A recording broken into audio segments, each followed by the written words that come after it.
Imaginez-vous seul dans une pièce vide. Le silence est total. Vous ressentez de la solitude, mais c'est une solitude logique, spatiale. Maintenant, changeons de décor.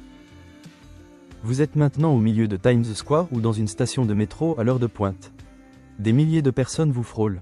Le bruit est assourdissant. Pourtant, c'est précisément ici, entouré d'une densité humaine record, que le sentiment d'isolement peut devenir le plus violent.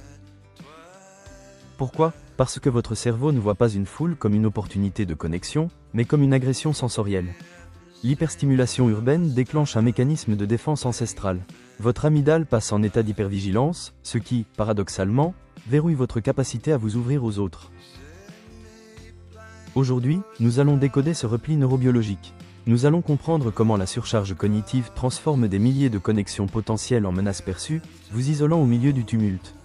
Bienvenue dans la psychologie de la solitude urbaine. Pour comprendre votre cerveau de 2026, il faut comprendre celui de vos ancêtres. Pendant des millénaires, l'humain a vécu dans de petites tribus. Votre cerveau primitif est programmé pour reconnaître chaque visage au sein de votre groupe restreint. C'est une question de survie. Savoir qui est un allié et qui est un étranger était la clé de la sécurité physique. Aujourd'hui, ce logiciel interne plante. Lorsque vous marchez dans une métropole, votre cerveau tente de traiter des milliers d'inconnus en quelques minutes. C'est la surcharge cognitive. Incapable d'identifier tout le monde, votre système nerveux sature. Plutôt que de s'épuiser à analyser chaque individu, il finit par les classer tous dans une catégorie unique et neutre, le décor. Dans les centres urbains actuels, le contact visuel significatif a presque disparu. Or, pour votre système nerveux, l'absence de regard est un signal d'alerte. Cela signifie soit un danger imminent, soit un isolement social profond. Votre biologie interprète ce manque d'interaction comme un rejet systématique, alors qu'il ne s'agit que d'une norme sociale de survie urbaine. Il existe un décalage psychologique cruel entre la proximité physique et le sentiment d'être perçu émotionnellement. Vous pouvez être à 10 cm d'une personne dans le bus et vous sentir à des années-lumière de son monde intérieur. Ce sentiment de ne pas être vu crée une douleur sociale réelle dans le cortex singulaire antérieur. C'est ici qu'apparaît l'hypervigilance. En observant les interactions des autres, des amis qui rient, des couples qui se tiennent la main, votre cerveau accentue votre propre manque de connexion.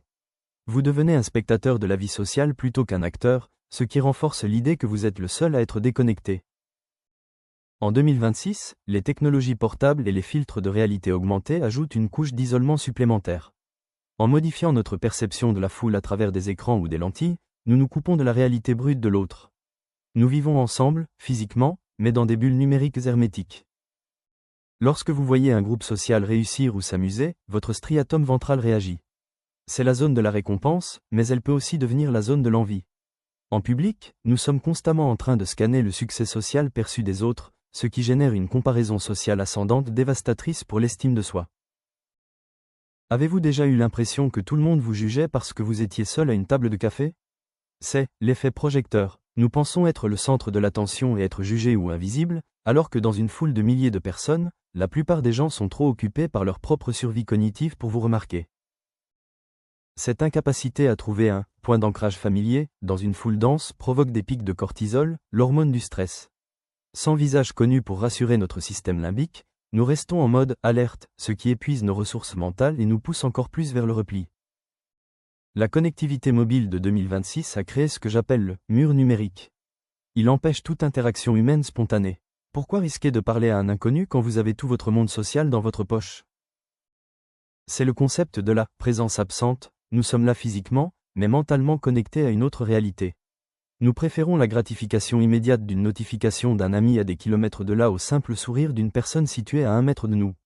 La notification active notre circuit de la récompense de façon prévisible, alors qu'un sourire d'inconnu est risqué et imprévisible.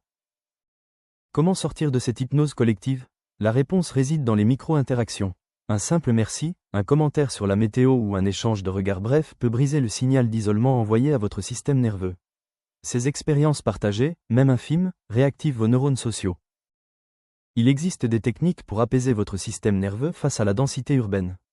Apprendre à se focaliser sur des détails sensoriels apaisants plutôt que sur la masse humaine globale permet de faire baisser le cortisol.